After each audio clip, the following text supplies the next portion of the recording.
Hello friends, welcome to Bhuva's channel 27. இன்னைக்கு நம்ம பசலைக்கீரை கூட்டு எப்படி பண்றதுன்னு பார்க்க போறோம். அதுக்கு தேவையான பொருட்கள்லாம் என்னன்னு பார்க்கலாம்.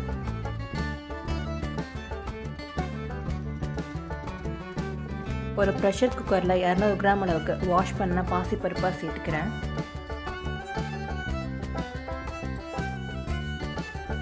பசலைக்கீரையை நல்லா வாஷ் பண்ணிட்டு ஃபைனா கட் பண்ணி வச்சிருக்கேன். அதையும் இது கூட சேர்த்துக்கலாம்.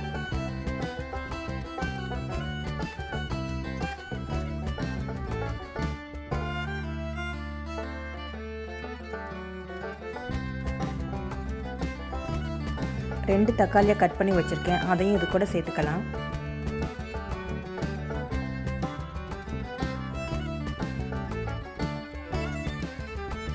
இது கூடவே 1/2 டீஸ்பூன் சீரகம், 1/2 டீஸ்பூன் மஞ்சள் பொடி சேர்த்துக்கிறேன்.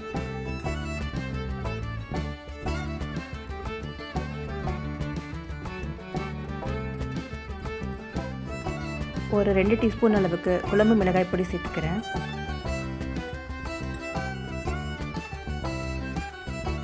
இப்போ ஒரு 1/2 டம்ளர் அளவுக்கு தண்ணி சேர்த்துக்கிறேன். காரத்துக்கு 2 பச்சை மிளகாய் சேர்த்துக்கிறேன். நீங்கள் உங்களுடைய காரத்துக்கு ஏற்ற மாதிரி சேர்த்துக்கோங்க. இப்போ குக்கர் மூடி ஒரு 3 விசில் வச்சிடலாம். 3 விசில் வச்சதுக்கப்புறம் பருப்பு நல்லாவே வெந்துருச்சு. இப்போ இதை நம்ம கொஞ்சம் நல்லா ஸ்மாஷ் பண்ணி விட்டுக்கலாம். சூடாக இருக்கும் போதே மசிச்சு விட்டால் தான் இது நல்லா மசியும்.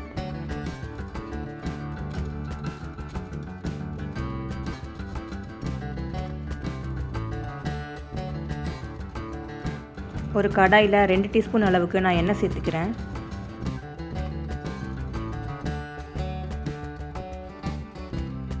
எண்ணெய் சூடானதும் அதில் 1/2 டீஸ்பூன் கடுகு, 1/2 டீஸ்பூன் சீரகம் சேர்த்துக்கிறேன். கூடவே 2 காஞ்ச மிளகா, கொஞ்சம் பெருங்காயம் சேர்த்துக்கிறேன். நம்ம பருப்பு சேர்க்குற எல்லா சமையல்லையும் கண்டிப்பாக பெருங்காயம் சேர்க்கணும். இது கூட கொஞ்சம் கருவேப்பிலை சேர்த்துக்கிறேன். 2 பெரிய வெங்காயத்தை கட் பண்ணி வச்சுருக்கேன், அதையும் இது கூட சேர்த்துடலாம்.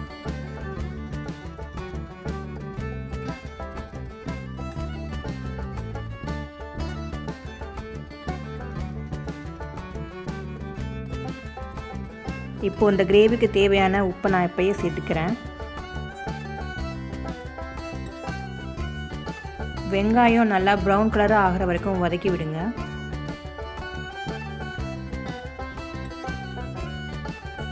வெங்காயம் நல்லாவே வதங்கிருச்சு. இப்போ இது கூட நம்ம வேக வச்ச பசலைக்கீரையை சேர்த்துடலாம்.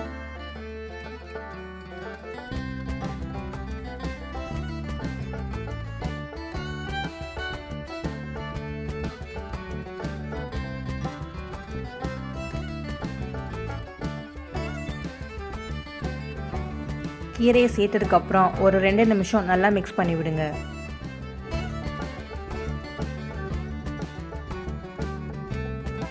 பசலைக்கீரை கூட்டு ரெடி ஆயிடுச்சு. இப்போ ஃப்ளேம் ஆஃப் பண்ணிக்கலாம். நான் நறுக்கி வச்சுருக்கிற கொத்தமல்லி கொஞ்சம் சேர்த்துக்கிறேன். ரொம்பவே ஹெல்த்தியான, உடம்புக்கு குளிர்ச்சியான பசலைக்கீரை கூட்டு ரெடி ஆயிடுச்சு. நீங்களும் இதை ட்ரை பண்ணி பாருங்கள். மறக்காமல் நம்ம சேனலை சப்ஸ்கிரைப் பண்ணிக்கோங்க. தேங்க்ஸ் ஃபார் வாட்சிங்.